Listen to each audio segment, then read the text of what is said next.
Hello friends, इस video में class 10th English text book first flight का चैप्टर 4 जिसका नाम आप देख सकते हैं from the diary of Anne Frank written by Anne Frank को इंग्लिश से हिंदी में एक्सप्लेन करने वाला हूं। शुरू करने से पहले जल्दी से वीडियो को लाइक कर दीजिएगा, शेयर कर दीजिएगा, कमेंट कीजिएगा और मेरे चैनल अनुराग राय इंग्लिश ट्यूटर को सब्सक्राइब कर लीजिएगा। बेल आइकन को भी जरूर प्रेस कर लीजिएगा, उससे आपको मेरे लेटेस्ट सभी वीडियोस की नोटिफिकेशंस सही टाइम पर मिलती रहेगी। तो शुरू करते हैं। फिर से आप नाम देख सकते हैं, chapter 4 from the diary of Anne Frank, और नीचे राइट हैंड साइड पर ऑथर का नाम भी लिखा है, एनी फ्रैंक। अब यहां पर आप देख सकते हैं, बिफोर यू रीड, पढ़ने से पहले, और ये लेफ्ट हैंड साइड पर एनी फ्रैंक का फोटो भी छपा हुआ है जो इस चैप्टर की राइटर थी। बिफोर यू रीड जो लिखा है इसको हम पढ़ते हैं। Anneliese Marie Anne Frank 12th June 1929, February March 1945, was a German-born Jewish girl who wrote while in hiding with her family and 4 friends in Amsterdam during the German occupation of the Netherlands in World War II. तो ये बता रहे हैं, full name उसका था एनीलीज Mary, short में any Frank. 12th June 1929 को वो पैदा हुई थी और फरवरी या मार्च 1945 में उनकी डेथ हुई थी। ये एक जर्मन बॉर्न, मतलब जर्मनी में पैदा हुई, ज्यूइश गर्ल यानी यहूदी लड़की। यहूदी एक धर्म होता है, तो ये जर्मन बॉर्न यानी जर्मनी देश में पैदा हुई यहूदी लड़की थी, जिन्होंने लिखा था कब?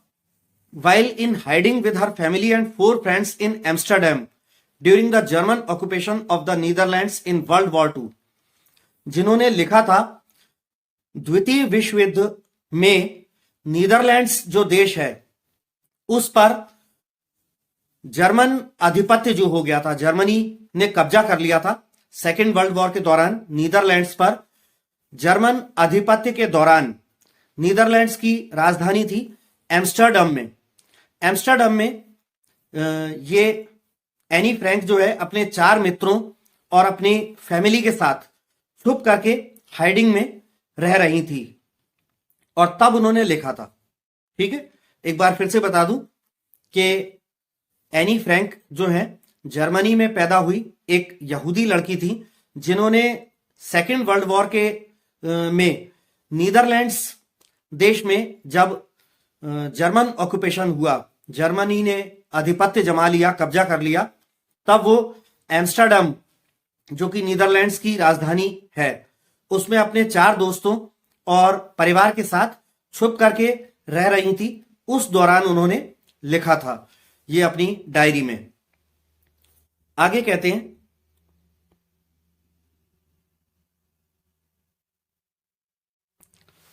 her family had moved to Amsterdam after the Nazis gained power in Germany, but were trapped when the Nazi occupation extended into the Netherlands. यहां पर इसको एक्सप्लेन करने से पहले नाजी जो है वो बता देता हूं। सेकेंड वर्ल्ड वॉर के दौरान जर्मनी का एक तानाशाह डिक्टेटर हिटलर, जिसको आप जानते ही होंगे, विश्व प्रसिद्ध रहा है, हिटलर का नाम हर किसी ने सुना है। तो जर्मनी पर सेकेंड वर्ल्ड वॉर के दौरान हिटलर की जो पार्टी थी, पॉलिटिकल पार्टी नाजी पार्टी जो है जर्मनी में सत्ता में आ गई थी और इस पार्टी का सुप्रीम लीडर था हिटलर। तो ये कह रहे हैं कि उनका परिवार जो है नीदरलैंड्स के राजधानी एम्स्टरडैम में शिफ्ट हो गया था जर्मनी से हटकर नीदरलैंड्स के एम्स्टर्डम में चले गए थे जब जर्मनी में नाजी पार्टी सत्ता में आ गई थी उसके बाद। लेकिन जब नीदरलैंड्स में नाजी लोगों का कब्जा हुआ, नीदरलैंड्स में नाजी आधिपत्य फैलता चला गया, उसका विस्तार हुआ, वो बढ़ा, तब ये नीदरलैंड्स के एम्स्टर्डम में भी एनी फ्रैंक और उसका परिवार जो है वहां पकड़ा गया नाजी लोगों के द्वारा। ये जो छुप के रह रहे थे वहां पकड़े गए। As persecutions against the Jewish population increased, the family went into hiding in July 1942 in hidden rooms in her father Otto Frank's office building. ये कह रहे हैं कि जब यहूदी लोगों पर, परसिक्यूशंस का मतलब होता है अत्याचार, जब यहूदी जनसंख्या पर अत्याचार बढ़ गए तब इनका पूरा परिवार, एनी फ्रैंक का पूरा परिवार, एनी फ्रैंक के पिता ऑटो फ्रैंक की ऑफिस की बिल्डिंग में कुछ हिडन रूम्स थे, गुप्त कुछ कमरे थे, उनमें वो जुलाई 1942 में चले गए थे और छुप करके रहने लगे थे।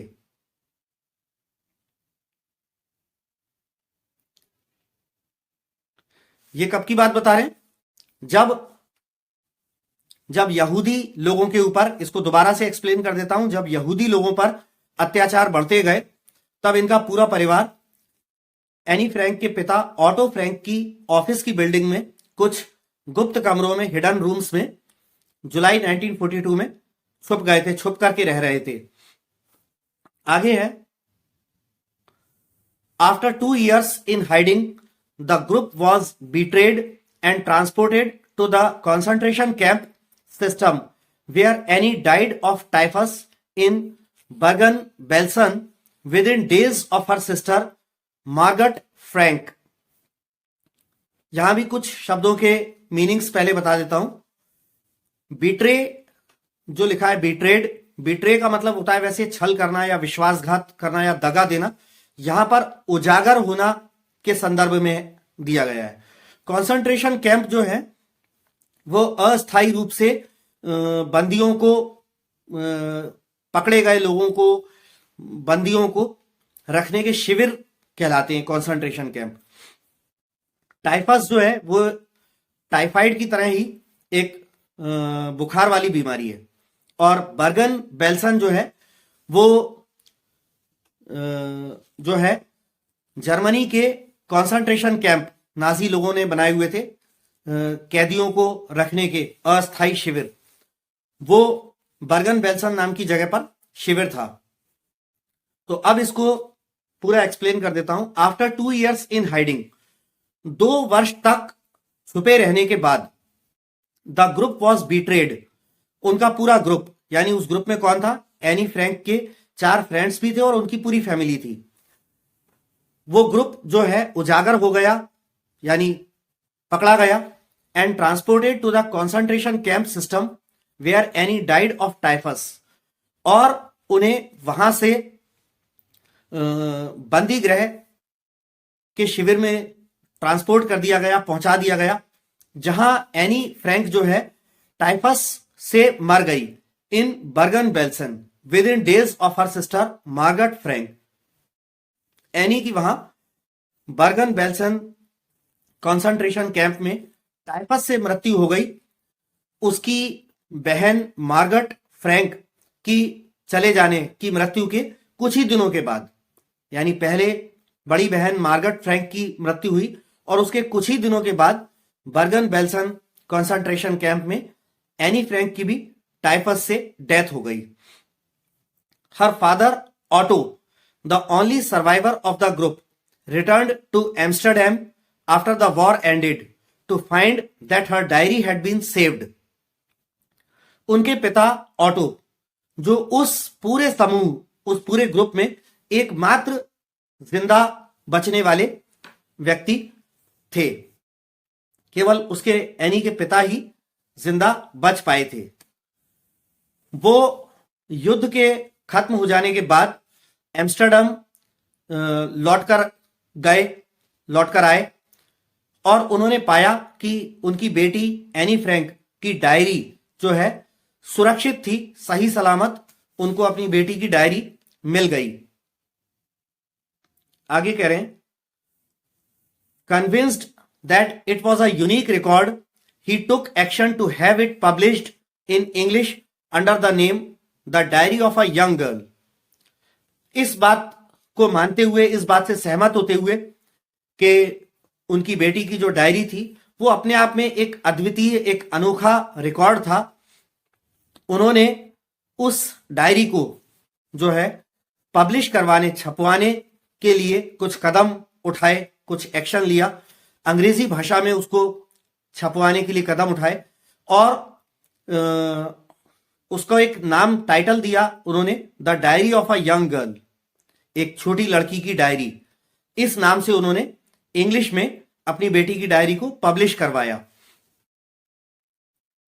आगे कहते हैं, the diary was given to Anne Frank for her 13th birthday and chronicles the events of her life from 12th June 1942 until its final entry of 1st August 1944। वो डायरी जो थी वो एनी फ्रैंक को उसके 13वें जन्मदिन के लिए गिफ्ट स्वरूप दी गई थी और वो डायरी जो है एनी फ्रैंक की जीवन की घटनाओं का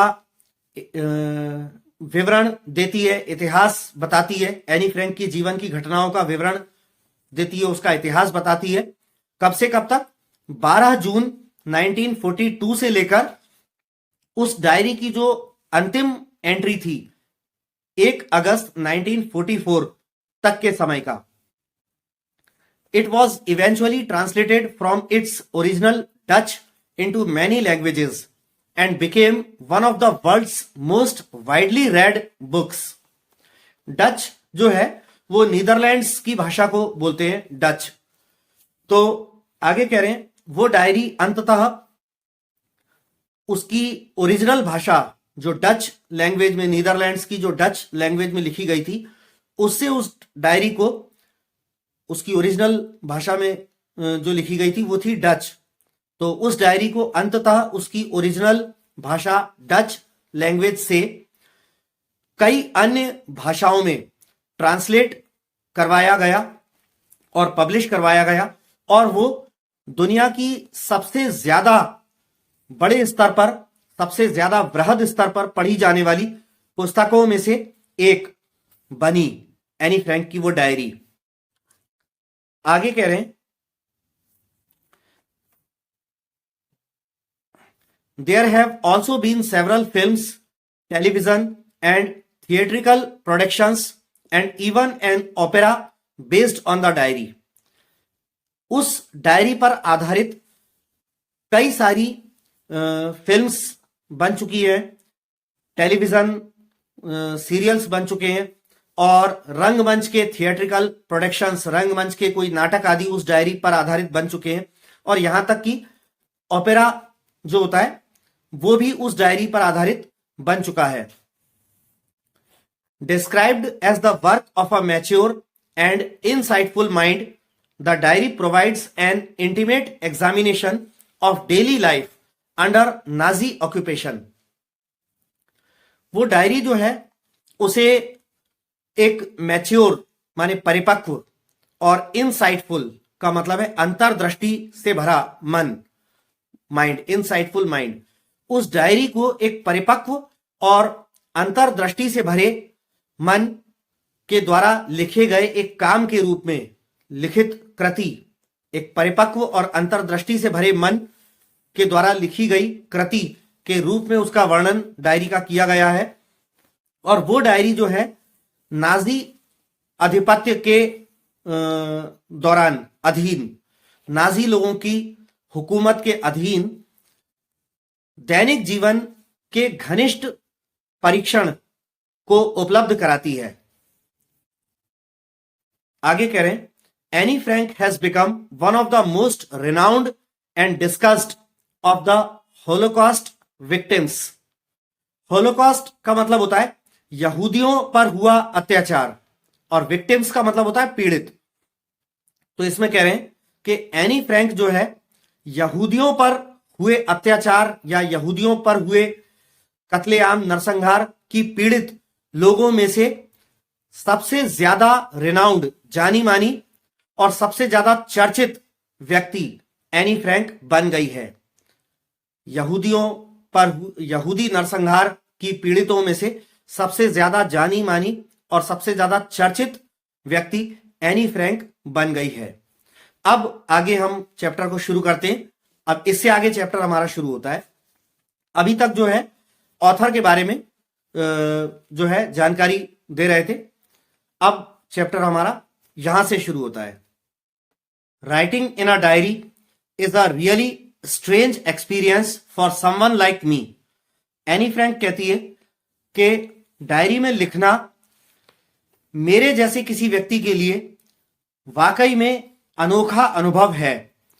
not only because I have never written anything before, but also because it seems to me that later on neither I nor anyone else will be interested in the musings of a 13-year-old schoolgirl.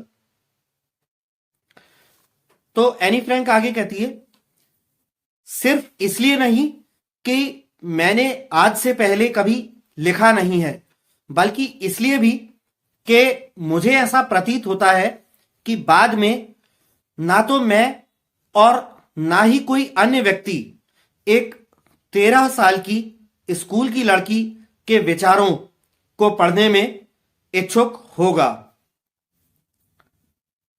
आगे कहती है, oh well it doesn't matter.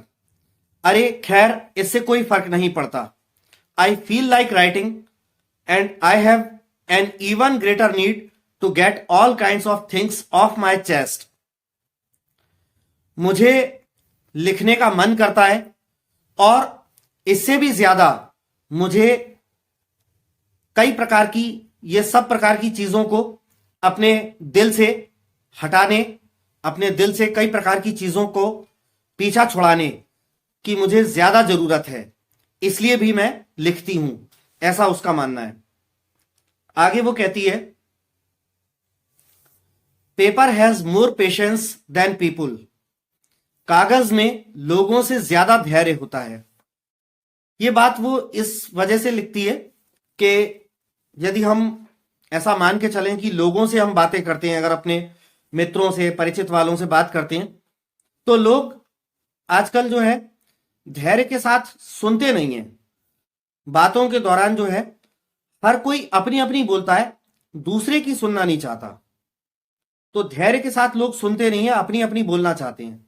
इस वजह से वो कहती है कि डायरी में लिखेगी तो डायरी के जो कागज हैं वो शांति से, धैर्य के साथ उसकी बातों को ही सुनेंगे और अपने ऊपर लिखने देंगे, कागज बोलेंगे तो नहीं। तो कहती है कि कागज में लोगों से ज्यादा धैर्य होता है। I thought of this saying on one of those days when I was feeling a little depressed and was sitting at home with my chin in my hands, bored and listless, wondering whether to stay in or go out. कहती है, मुझे ये कहावत, ये कथन उन एक दिनों में से याद आया। मैंने इस कथन को, इस सेइंग पर उन एक दिनों में से विचार कर रही थी जब मैं थोड़ी सी परेशान, थोड़ी सी निराश महसूस कर रही थी, घर पर ही बैठी थी, अपने with my chin in my hands, अपने हाथों में अपनी ठोड़ी दबाए, जैसे मैं अगर यूं कर लूं, इस तरह से अपने हाथों में अपने चिन को दबा करके नहीं उस तरह से बैठ जाऊं। तो वो कहती है कि ये कहावत, कि कौन सी कहावत, paper has more patience than people, कागज में लोगों से ज्यादा धैर्य होता है। ये कहावत को मैं उन एक दिनों में से सोच रही थी जब मैं घर पर बैठी, अपने दोनों हाथों में अपने चिन को दबाए, अपनी ठोड़ी को दबाए, थोड़ी सी निराश महसूस कर रही थी। बोर्ड एंड लिस्टलेस, ऊब गई सी और निरुत्साहित, बेजान सी महसूस कर रही थी। और ये सोचकर हैरान हो रही थी कि मैं घर पर ही रुके रहूं या कहीं बाहर निकल जाऊं। तब ये कहावत जो है उसके दिमाग में आई थी। आगे क्या कहते हैं, I finally stayed where I was brooding. Brooding माने चिंतन करते हुए या विचार करते हुए। कहती है कि मैं फिर वहीं जहां मैं थी वहीं घर पर ही बैठी रही, विचार करते हुए, चिंतन करते हुए। किस बात का? Yes, paper does have more patience, कि हां, कागज में लोगों से ज्यादा धैर्य होता है। And since I am not planning to let anyone else read this stiff backed notebook grandly referred to as a diary, unless I should ever find a real friend, it probably won't make a bit of difference. तो आगे Anne Frank कहती है कि और चूंकि कहती है कि और चूंकि मैं इस डायरी को, मैं इस स्टिफ बैग माने इस सख्त जिल्द वाली, मैं इस कठोर, इस सख्त जिल्द चढ़ी हुई नोटबुक को, जिसे बड़े शान से डायरी कहा जाता है, इसे मैं किसी भी अन्य व्यक्ति को पढ़ने देने की प्लानिंग में नहीं हूं। मैं नहीं चाहती कि कोई भी अन्य व्यक्ति मेरी इस डायरी को, जिसे शान से लोग डायरी कहते हैं, कोई भी अन्य व्यक्ति पढ़े। मैं ऐसा नहीं चाहती हूं जब तक कि मुझे कोई वास्तविक दोस्त नहीं मिल जाता। It probably won't make a bit of difference, इससे संभवतः कोई ज्यादा अंतर नहीं पड़ेगा। ऐसा एनी फ्रैंक बोलती है। आगे बोलती है, now I am back to the point that prompted me to keep a diary in the first place, I don't have a friend. कहती है अब मैं उस बात पर आती हूं जिसने मुझे सबसे पहले स्थान पर डायरी को रखने के लिए प्रेरित किया, और वो बात यह है कि मेरा कोई दोस्त नहीं है। आगे कहती है,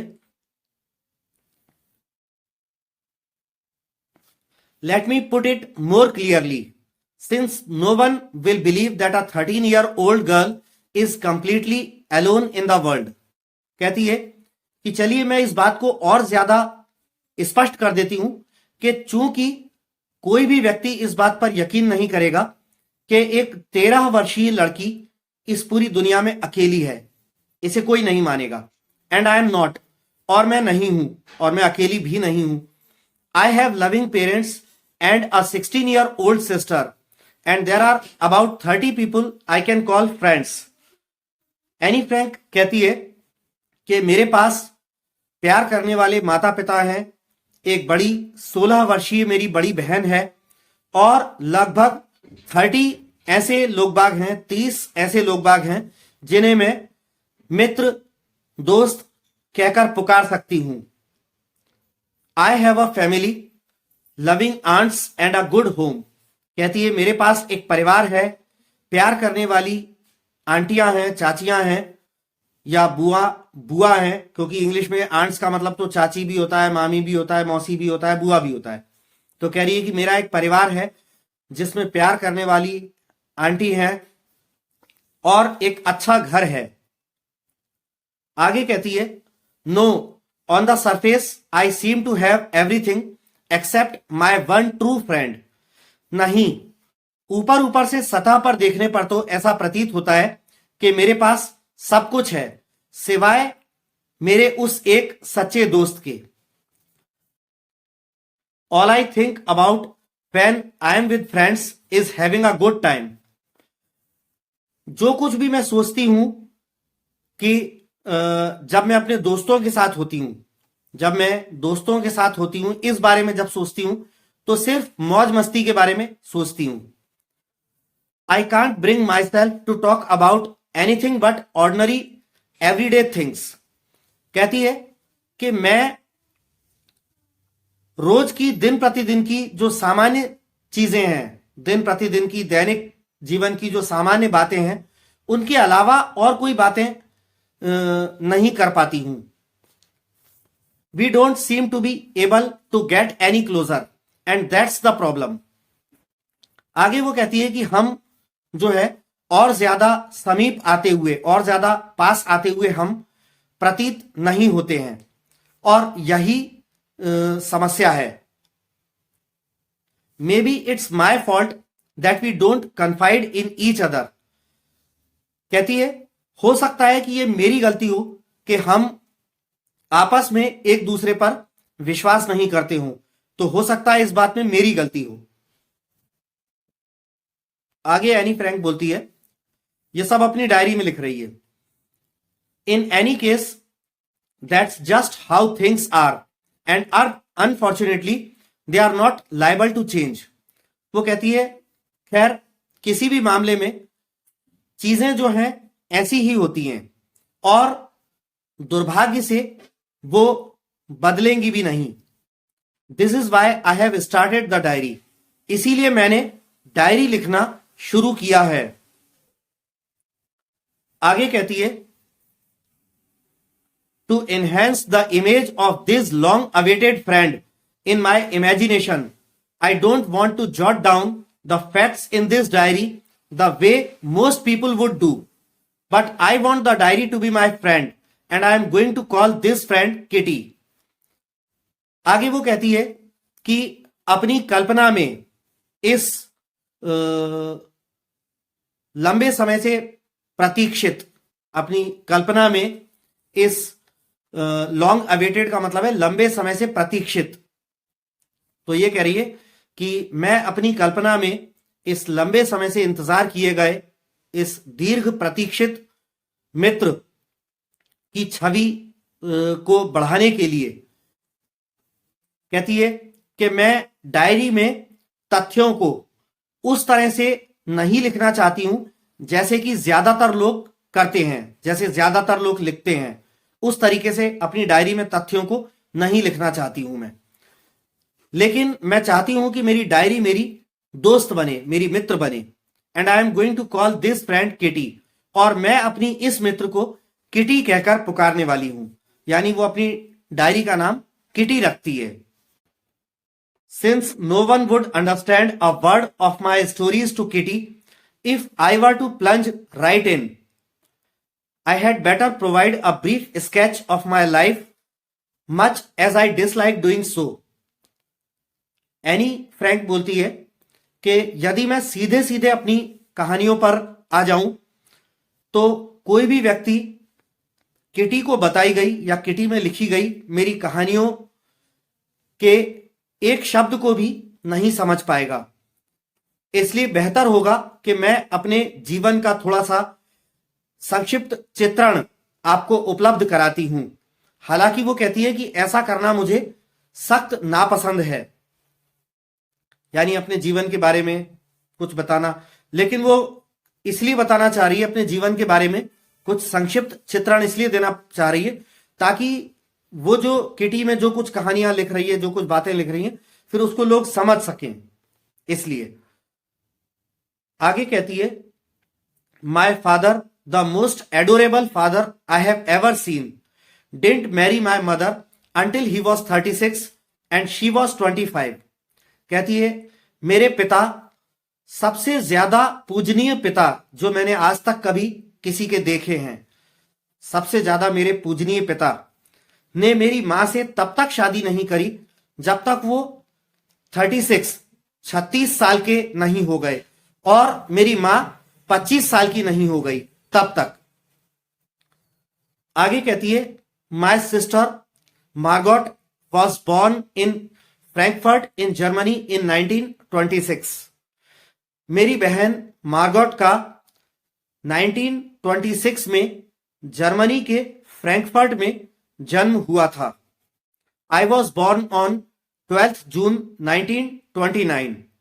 मेरा जन्म 12 जून 1929 को हुआ। तो I lived in Frankfurt until I was 4।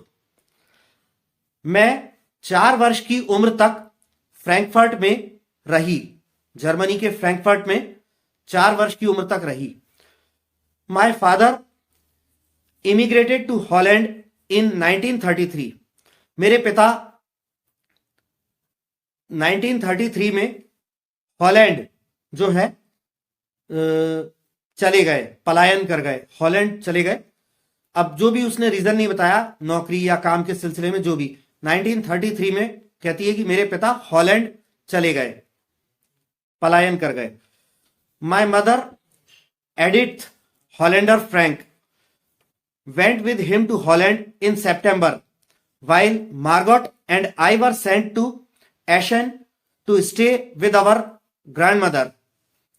ये कहती है मेरी माँ एडिथ हॉलैंडर फ्रैंक पिता के साथ, पिता के पास हॉलैंड चली गई थी सितंबर में, जबकि मार्गोट और मैं हमें हमारी दादी के पास रहने के लिए एशन नाम की कोई जगह जर्मनी में होगी, वहां कहती है कि मार्गोट और मुझे हमारी दादी के पास रुकने के लिए, रहने के लिए एशन भेज दिया गया। Margot went to Holland in December and I followed in February when I was plunked down on the table as a birthday present for Margot.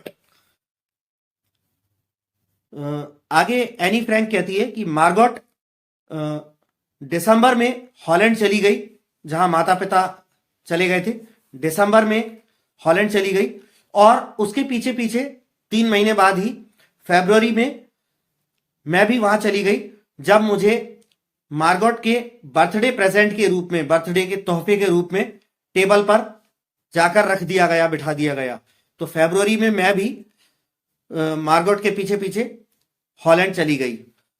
तो इस तरह वो चारों हॉलैंड, माता पिता, मार्गोट और एनी फ्रैंक, चारों हॉलैंड पहुंच गए धीरे धीरे करके, एक एक करके। आगे बोलती है I started right away at the Montessori nursery school.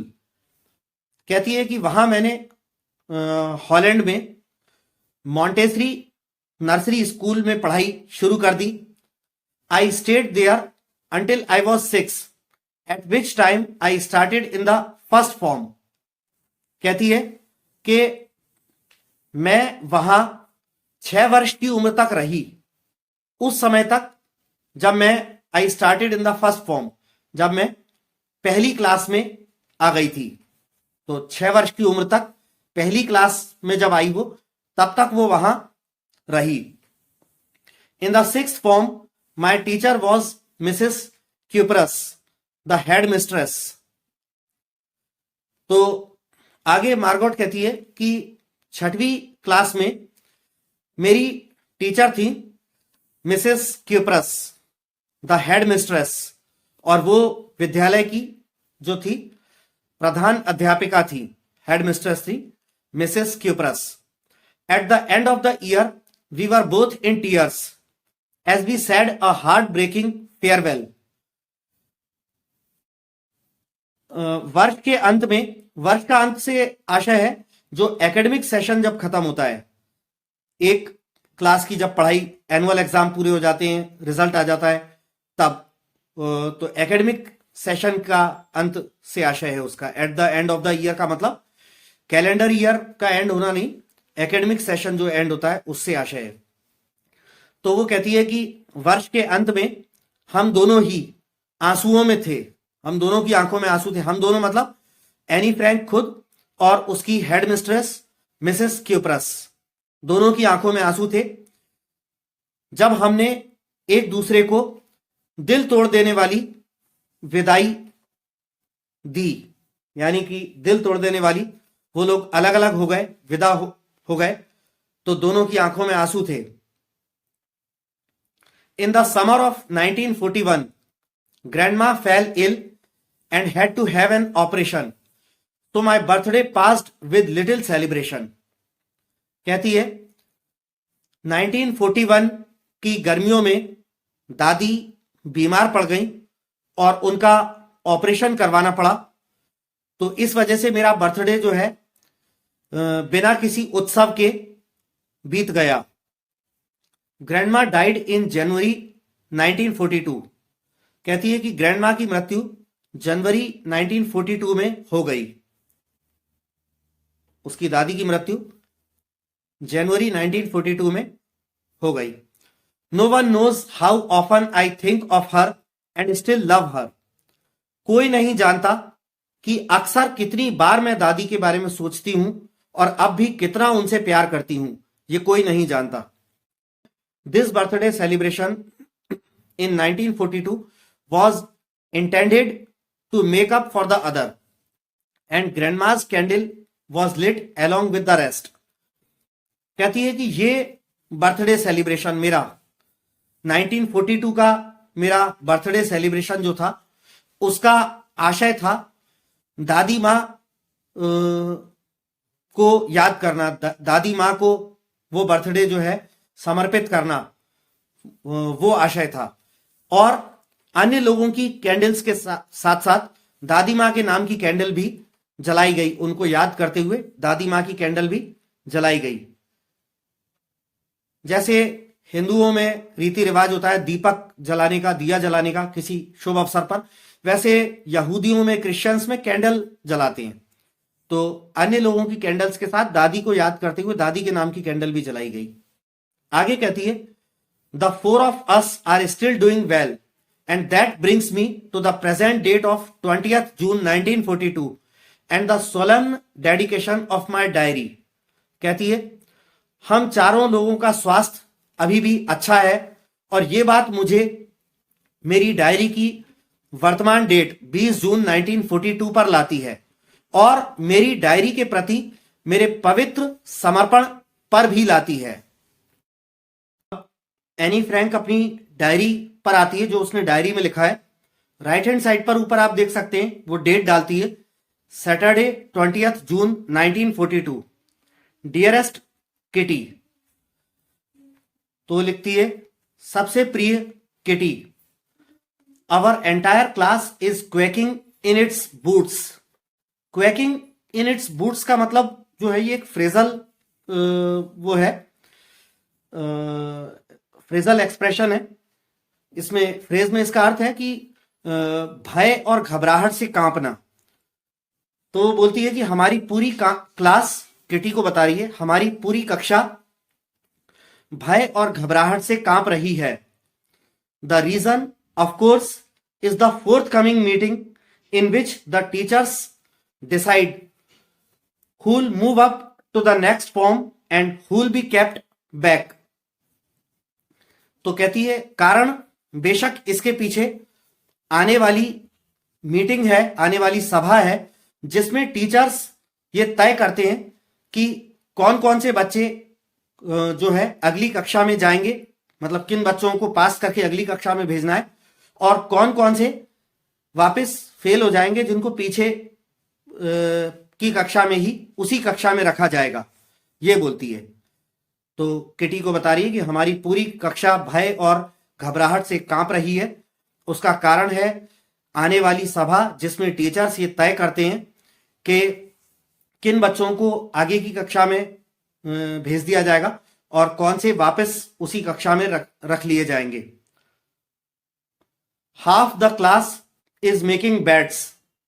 आधी कक्षा लगभग कहती है कि शर्तें लगा रही है इसी बात के लिए कि कौन पास होगा, कौन फेल होगा। ये GN and I laugh ourselves silly at the two boys behind us, CN and Jacks, who have staked their entire holiday savings on their bet।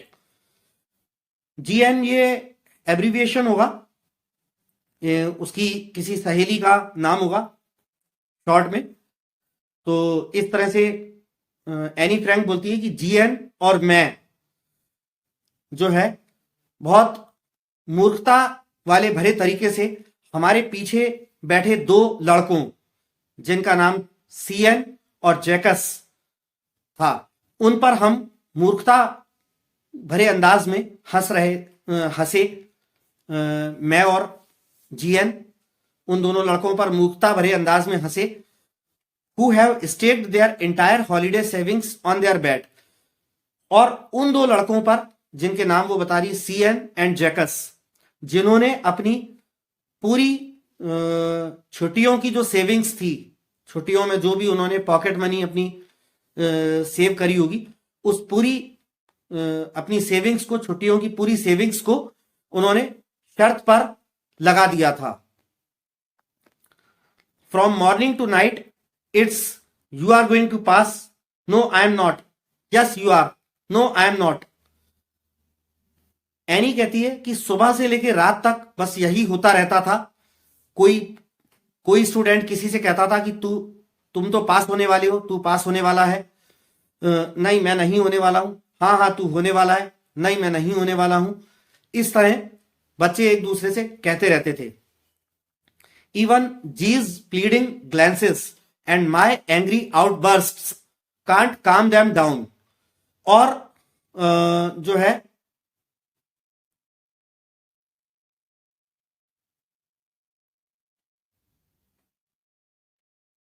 हाँ आगे जो है even jeez pleading glances and my angry outbursts can't calm them down. कहती है कि जी के याचना से भरी निगाहों और मेरे गुस्से से भरे आउटबर्स्ट का मतलब है कि भड़क जाना। तो कहती है कि जी की याचना से भरी निगाहें और मेरा गुस्से से भड़क जाना भी उन लोगों को शांत नहीं कर सकता। If you ask me there are so many dummies that about a quarter of the class should be kept back, but teachers are the most unpredictable creatures on earth. Dummies का मतलब यहां पे वो मूर्ख व्यक्तियों से बोल रही है। डमी का मतलब मूर्ख व्यक्ति, और अनप्रिडिक्टेबल का मतलब है कि जिसके बारे में अनुमान ना लगाया जा सके, भविष्यवाणी ना की जा सके। क्रीचर्स माने जीव जंतु या प्राणी। तो आगे एनी फ्रैंक कहती है if you ask me there are so many dummies that about a quarter of the class should be kept back. यदि आप मुझसे पूछें तो हमारी कक्षा में इतने ज्यादा मूर्ख लोग हैं कि लगभग एक चौथाई कक्षा वापस पीछे ही रह जाए, एक चौथाई बच्चे फेल ही हो जाएं, उन्हें वापस उसी कक्षा में रखा जाए। But teachers are the most unpredictable creatures on earth.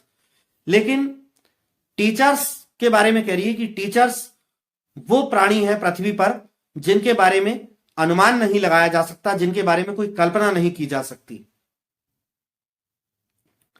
I am not so worried about my girl friends and my self. कहती है मुझे मेरी सहेलियों और स्वयं के बारे में चिंता नहीं है। मैं अपनी सहेलियों और स्वयं के बारे में चिंतित नहीं हूं। वील मेक इट, हम लोग तो सफल हो जाएंगे। The only subject I am not sure about is maths. कहती है एकमात्र विषय जिसके बारे में मुझे पक्का नहीं है, पक्का आश्वासन नहीं है कि मैं पास हो पाऊंगी नहीं हो पाऊंगी, तो वो कहती है वो विषय है मैथ्स, गणित। Anyway all we can do is wait. कहती है खैर जो कुछ भी हम कर सकते हैं वो है इंतजार। Until then we keep telling each other not to lose heart. तब तक हम लोग एक दूसरे से हिम्मत ना हारने का ही कहते रहते हैं। जब तक रिजल्ट नहीं आता, जब तक हमें वेट करना है, जब तक रिजल्ट नहीं आता, तब तक हम लोग एक दूसरे से बस यही कहते रहते हैं कि हिम्मत ना हारना, हिम्मत मत हारना। I get along pretty well with all my teachers. कहती है कि मेरी जो है मेरे सभी टीचर्स के साथ अच्छी बनती है। ठीक, यानी कि कुछ स्टूडेंट्स होते हैं जो टीचर्स के साथ उनका अच्छी बातचीत होती है, अच्छी ट्यूनिंग बनती है। तो कहती है कि मेरी अपने सभी टीचर्स के साथ अच्छी बनती है। There are 9 of them, 7 men and 2 women। हमारे टीचर्स कुल 9 हैं। बोलती है कि मेरे 9 टीचर्स हैं जिनमें 7 पुरुष हैं और 2 महिलाएं हैं। आगे कहती है mister Keesing the old foggy who teach maths was annoyed with me for ages because I talked so much. ये जो फॉगी लिखा है इसका मतलब है पुराने और दकियानुसी ख्यालों वाला बूढ़ा व्यक्ति, ऐसा अर्थ है। पुराने और दकियानुसी ख्यालों वाला व्यक्ति। तो कहती mister Keesing the old foggy who teach maths. Mister Keesing जो कि बूढ़े पुराने दकियानुसी ख्यालों वाले व्यक्ति हैं, वो हमें मैथ्स पढ़ाते हैं। Was annoyed with me for ages because I talked so much. वो मेरे से बहुत समय से गुस्सा रहते हैं क्योंकि मैं क्लास में बहुत बात करती हूं, इस वजह से। आफ्टर सेवरल वार्निंग्स ही असाइंड मी एक्स्ट्रा होमवर्क। कहती है कई सारी चेतावनियों के बाद, जब कोई बच्चा क्लास में ज्यादा बात करता है तो टीचर उसे वार्न करता है, कई सारी वार्निंग्स देता है, नहीं तो फिर बाद में किसी ना किसी तरह का पनिशमेंट देता है। तो कहती है कई सारी वार्निंग्स, चेतावनी देने के बाद उन्होंने मुझे अतिरिक्त होमवर्क दे दिया, ये पनिशमेंट के तौर पे, कि बच्चे को पहले से ही काम काफी रहता है, स्कूल के बच्चे को सभी सब्जेक्ट्स का उसे पढ़ना है, होमवर्क मिलता है, और एक्स्ट्रा होमवर्क दे दिया ये पनिशमेंट के तौर पर।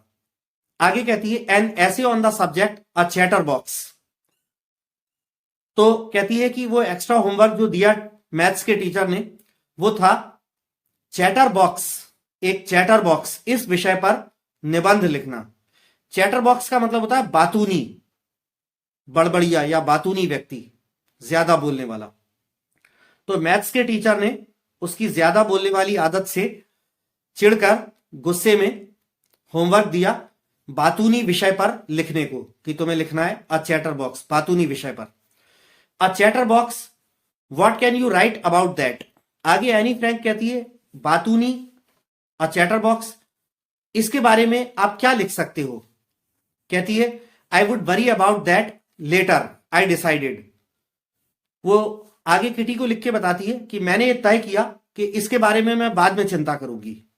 आई jotted down the title in my notebook, tucked it in my bag and tried to keep quiet. Jot down का मतलब है उतार लेना, नोट कर लेना। तो कहती है मैंने वो टाइटल जो उसको एक्स्ट्रा होमवर्क के लिए पनिशमेंट के तौर पे मिला था ना, अ चैटर बॉक्स, ये टाइटल, कहती है मैंने वो टाइटल अपनी नोटबुक में जल्दी से लिख लिया, उतार लिया, और फिर नोटबुक अपने बैग में रख दी और शांत रहने की कोशिश करने लगी, चुप रहने की कोशिश करने लगी। That evening after I had finished the rest of my homework, the note about the ऐसे कॉट माई आई। कहती उस शाम अपना बाकी का सारा होमवर्क खत्म कर देने, निपटा लेने के बाद वो जो नोट, जो ऐसे का जो टाइटल जो उसने एक जगह नोट कर लिया था, उस पर मेरी निगाहें पड़ी। I began thinking about the subject while chewing the tip of my fountain pen. कहती है कि मैं उस विषय पर अपने फाउंटेन पेन का, वो फाउंटेन पेन चला करते थे ना पहले के जमाने में बहुत, जिसमें एक टिन की बनी हुई एक निब लगी रहती थी और उसके अंदर लिक्विड इंक भरते थे, फाउंटेन पेन वो।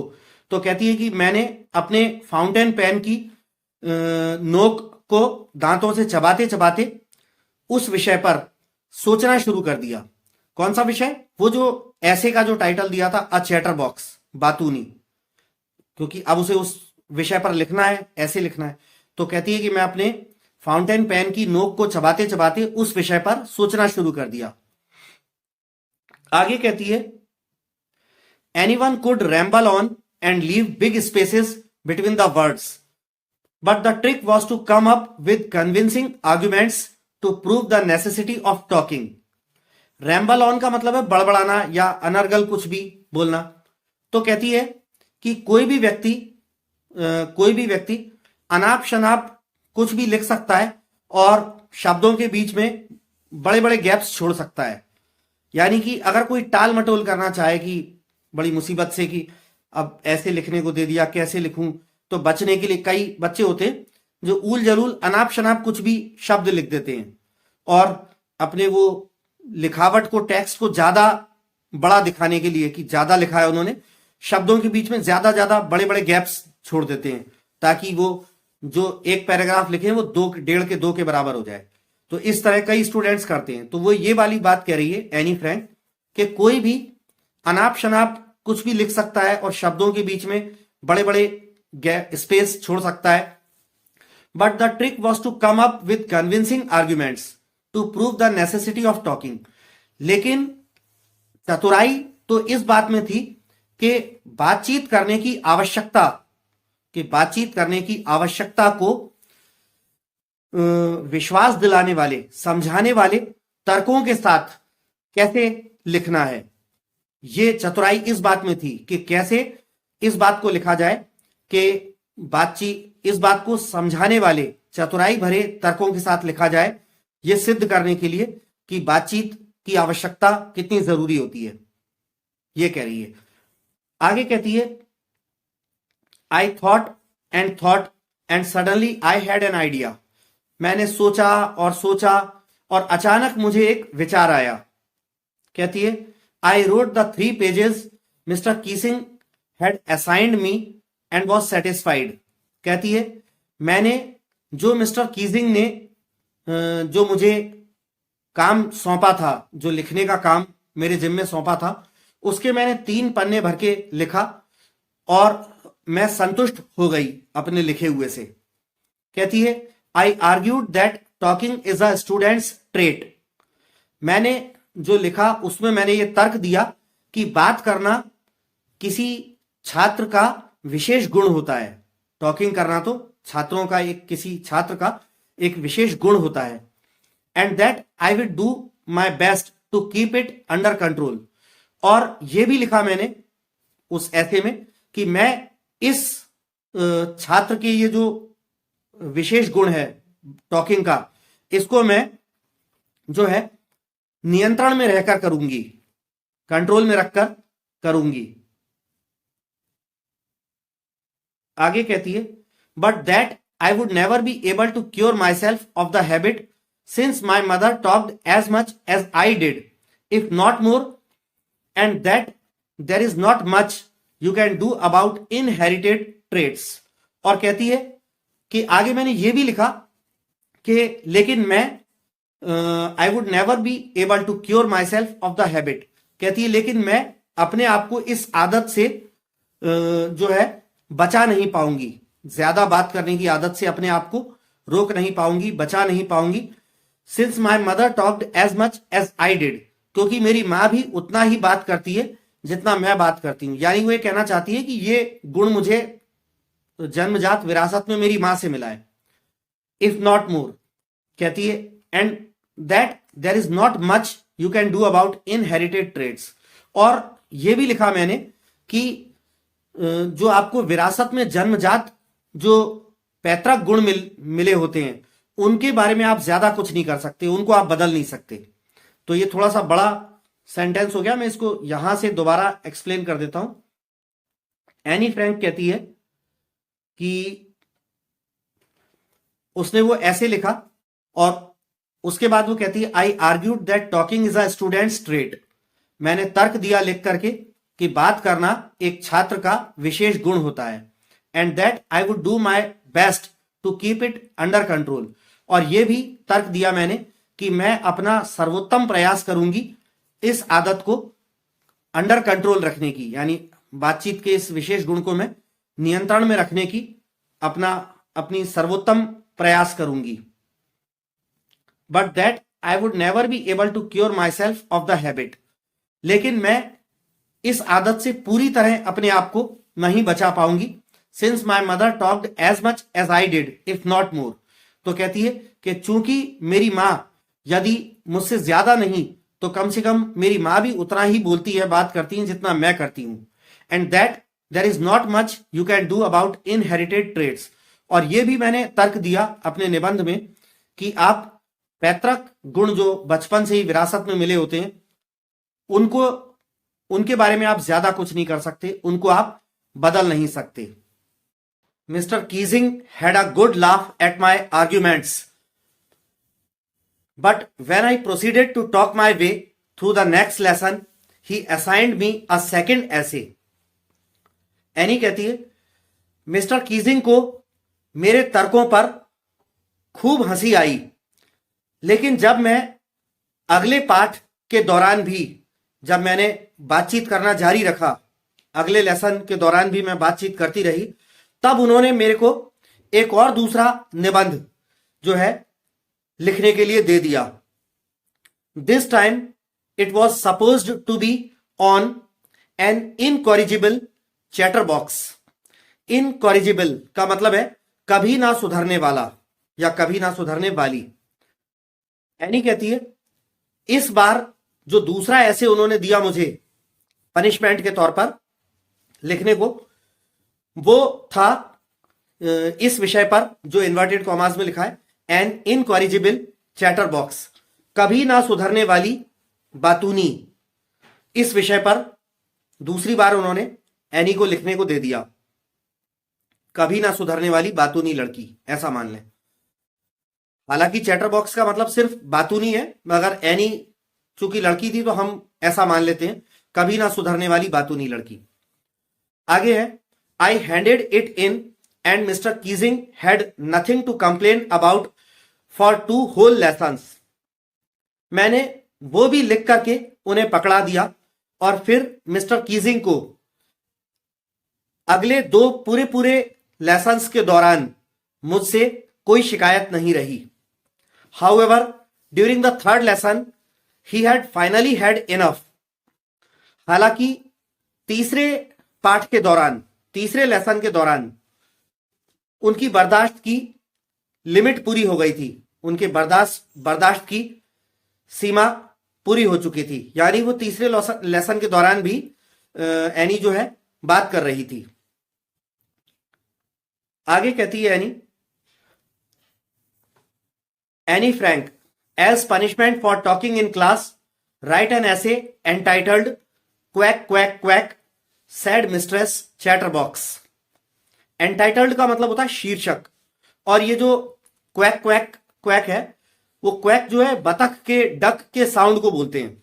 बतख जो है इस तरह की आवाज करती है क्वैक क्वैक क्वैक करके।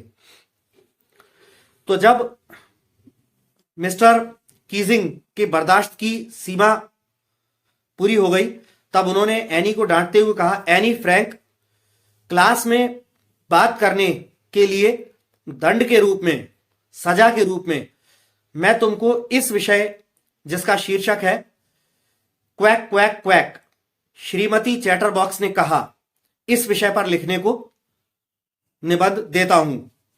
तो ये अजीब सा विषय दे दिया, quack quack quack said mistress chatterbox. Quack quack quack Shrimati chatterbox ने कहा।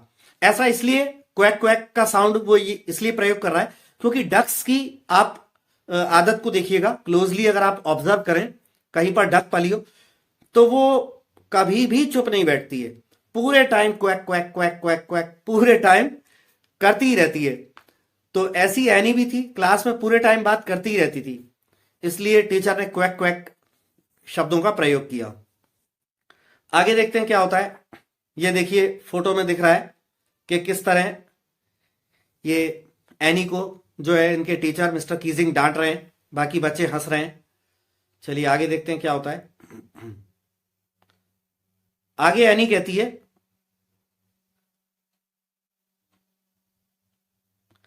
ये सब एनी अपनी डायरी में लिख रही है जिसको हम पढ़ रहे हैं। द क्लास रोर्ड, वैसे रोर का मतलब जो है दहाड़ना होता है, शेर की दहाड़ को बोलते हैं, लेकिन यहां पर क्लास दहाड़ी नहीं, ऐसा अर्थ नहीं है। मतलब जोर से ठहाका मारकर हंसी, क्लास इतनी जोर से ठहाका मारकर हंसी पूरी। I had to laugh although I had nearly exhausted my ingenuity on the topic of chatter boxes.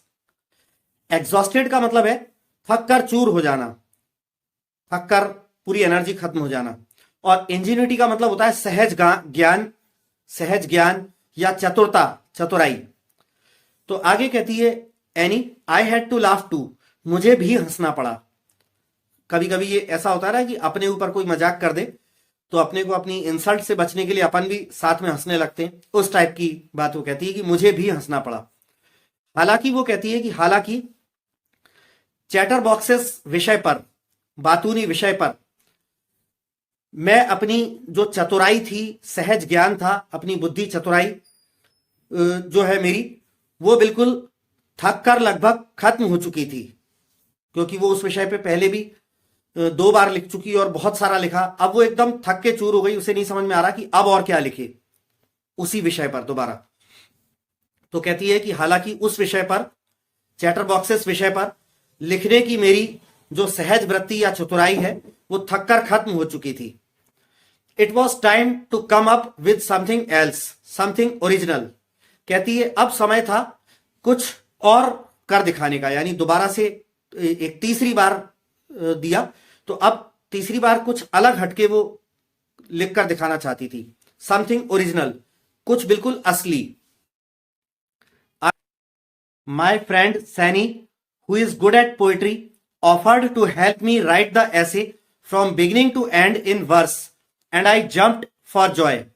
Any Frank कहती है कि मेरी सहेली सैनी जो कविताएं लिखने में अच्छी है, उसने मुझे वो ऐसे शुरू से लेके अंत तक कविता के रूप में लिखने में मेरी मदद करने की पेशकश करी और मैं खुशी से उछल पड़ी। Mr Keesing was trying to play a joke on me with this ridiculous subject, but I would make sure the joke was on him. Ridiculous माने बेतुका या उपहासपूर्ण, बकवास। मिस्टर कीजिंग, एनी कहती है, मिस्टर कीजिंग इस बकवास विषय पर बार बार लिखने का कह करके मेरे ऊपर एक जोक करना चाहते थे, मुझ पर मजाक करना चाहते थे, लेकिन मैं ये बात सुनिश्चित करूंगी कि वो मजाक उन्हीं पर हो। आगे कहती है, I finished my poem and it was beautiful. मैंने अपनी पोयम खत्म करी। वो निबंध को उसने पोयम के रूप में लिखा अपनी फ्रेंड सैनी की मदद से, जो कविताएं लिखने में एक्सपर्ट थी। मैंने अपनी कविता खत्म की और वो सुंदर थी। It was about a mother duck and a father swan with 3 baby ducklings who were bitten to death by the father because they quacked too much. कहती है कि वो कविता जो थी मेरी, वो निबंध जो था, क्योंकि क्वैक क्वैक क्वैक श्रीमती बातूनी ने कहा, ऐसा शीर्षक दिया था। तो कह रही है कि वो कविता एक मां बतख और एक पिता बतख की थी, जिनके 3 छोटे छोटे डकलिंग्स माने बतख के चूजे, बतख के बच्चे छोटे। तो ये कविता एक मां बतख और पिता बतख की थी, जिनके 3 छोटे छोटे बच्चे थे, डकलिंग्स थे, और उन बच्चों को पिता बतख के द्वारा मार डाला गया, काट काट कर, मतलब चोंच से काट कर उनको पिता बतख के द्वारा मार डाला गया, क्योंकि वो बहुत ज्यादा क्वैक क्वैक क्वैक करते थे, बहुत ज्यादा बोलते थे, बहुत ज्यादा क्वैक क्वैक करते थे। ऐसी उसने इस तरह से लिखी, इस तरह की। Luckily mister Keesing took the joke the right way. खुशकिस्मती से मिस्टर कीजिंग ने उस चुटकुले को मतलब एक चुटकुले के रूप में ही लिखा था उसने, उसे एक सही ढंग से लिया मिस्टर कीजिंग ने। आगे कहती है, he read the poem to the class adding his own comments and to several other classes as well. कहती है कि मिस्टर कीजिंग ने उस पोयम को पूरी क्लास को पढ़कर सुनाया और उसमें उन्होंने अपनी खुद की टिप्पणियां भी शामिल करी, और इसके अलावा हमारी क्लास के अलावा अन्य कक्षाओं में भी मेरी उस कविता को मिस्टर कीजिंग ने पढ़कर सुनाया, अन्य कक्षाओं के बच्चों को भी। Since then I have been allowed to talk and haven't been assigned any extra homework. कहती है तब से ही मुझे कक्षा में बात करने की उनके द्वारा अनुमति दे दी गई है, और मुझे दोबारा कोई भी एक्स्ट्रा होमवर्क बात करने के दंड स्वरूप दोबारा कोई भी एक्स्ट्रा होमवर्क उनके द्वारा नहीं दिया गया। On the contrary mister Keesing is always making jokes these days. और कहती है बल्कि इसके विपरीत आजकल मिस्टर कीजिंग जो है हमेशा कक्षा में या मुझसे हंसी मजाक किया करते हैं। तो यहां पर आकर एनी फ्रैंक जो है डायरी को खत्म करती है, और यहां राइट हैंड साइड पे वो लिखती भी है योर्स एनी, तुम्हारी एनी। ठीक, तो यहां पर आकर ये चैप्टर हमारा from the diary of Anne Frank खत्म होता है। अगले वीडियो में आपके अगले चैप्टर के साथ मिलूंगा, तब तक के लिए विदा लेना चाहता हूं।